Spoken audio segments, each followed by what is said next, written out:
your first time here? Welcome to my channel. This is a place where you'll find out if I've been stressing because I've been making way too much, why preserving Vietnamese food and culture is super important to me. If any of those things interest you, please take a moment to subscribe, hit the notification bell, like, and comment below. It will mean so much to me. In today's video, I'll be making Bun Rieu for the first time. I'm not a professional cook or anything. I just like testing out recipes for you to see. So that's what I made and that's what I'm editing for you right now. The recipe is from my friend Vivian. She's a super talented cook. And if you live in SoCal, you could order from her. I'll leave her Instagram below for all the information. So I was always intimidated in making Bun Rieu because I thought it was super complicated.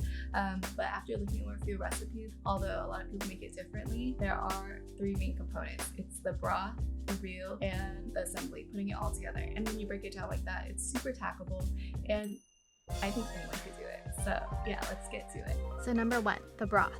I also put the tofu and tomatoes in this section to make it easy to remember. Also, some people do put the tomatoes first. I asked my mom why there are so many different recipes to make bun rieu.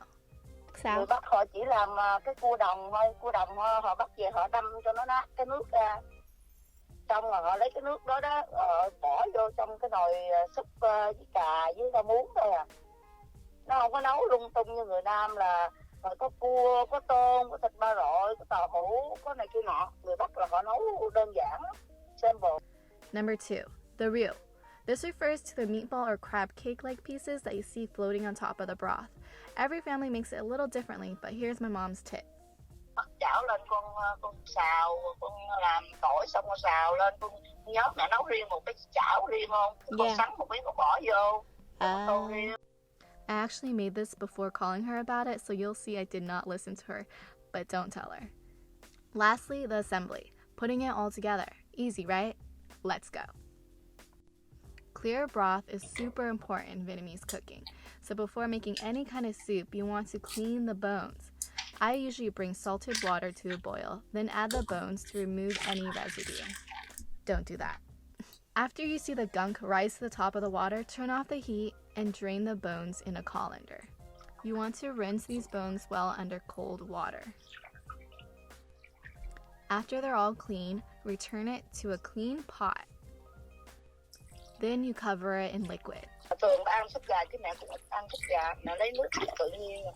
Use whatever you got. This here is Vivian's secret ingredient, but not so much anymore, sorry. She has apples and I loved it. So this part is totally optional, but I think you should give it a try. After the apples have turned brown, about 20 minutes or so, remove and discard. Let the broth continue simmering and continue skimming the broth to keep it clear. Khi sôi rồi con nhớ vớt bọt thường, xong rồi con hạ lửa xuống riu thì nó sẽ trong. Next, the tofu.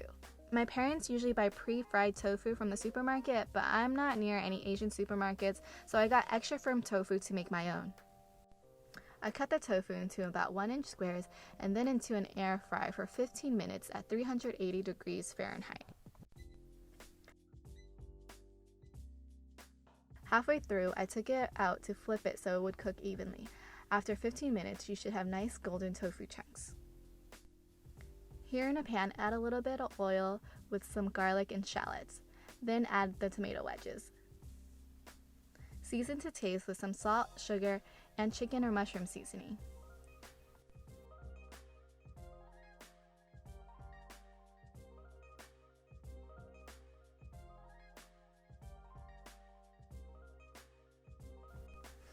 Here I added about a tablespoon each of oil and annatto seeds to a pan to bring out some more of that signature red color to the soup. You can also use ketchup as a substitute or omit altogether. It's not a deal breaker. Alright, as you can see, I cooked the tomatoes a little too much in my opinion. I prefer to have more chunky tomato pieces, so next time I would cook it down less. You can also skip this part and just add the tomato wedges at the end. Trial and error, baby. My next pot of bun rieu would be perfect. After all that, I add the tofu so it can soak up all the tomato goodness. Broth, tofu, tomatoes. Done! Next, we have the rieu. I started out with soaking dried shrimp with hot water and let that chill off to the side for about 10-15 minutes. Here's a jar of crab paste and oil that I'm adding to a pan of sauteed garlic, shallots, and green onions. I want to get more flavor by browning everything in a pan, but if you're short on time, it's not crucial. You can skip this to the mixing part. Let's take the shrimp you were soaking without the water and add to a blender to shred into little pieces.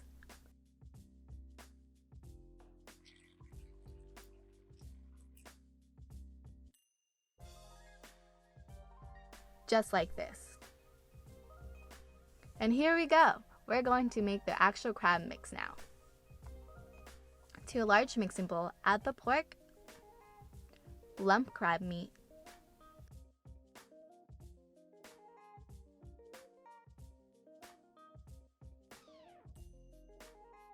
the minced dried shrimp,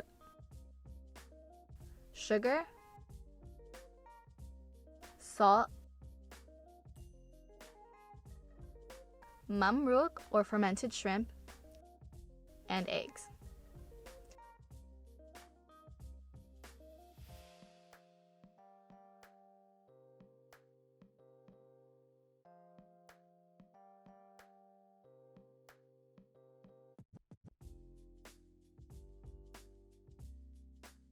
Once the crab paste is cooled, add the mix and combine well. Don't forget the pepper. All right, the roux. Check. We're almost done, folks. Time to put everything together. Like I mentioned, my mom likes to pan fry the roux so the soup doesn't go bad and lasts longer. But here, you can add the crab mix straight into the soup if you plan on enjoying it right away. You'll notice the crab mix will float to the top once they're cooked through. Yum. From here, you can taste the soup and adjust the flavor to your liking with additional fish sauce or sugar.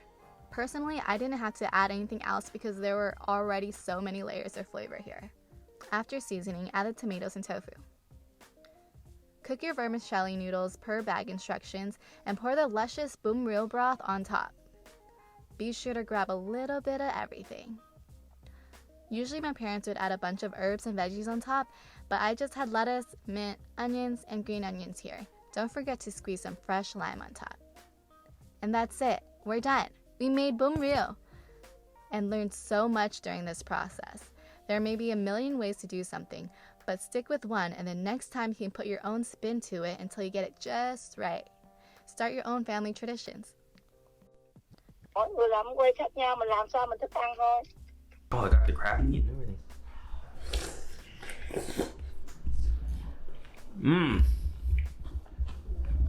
Super crabby.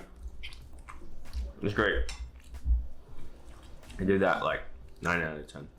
I don't know, actually. I don't know. Why not 10 out of 10? I can't think of anything better.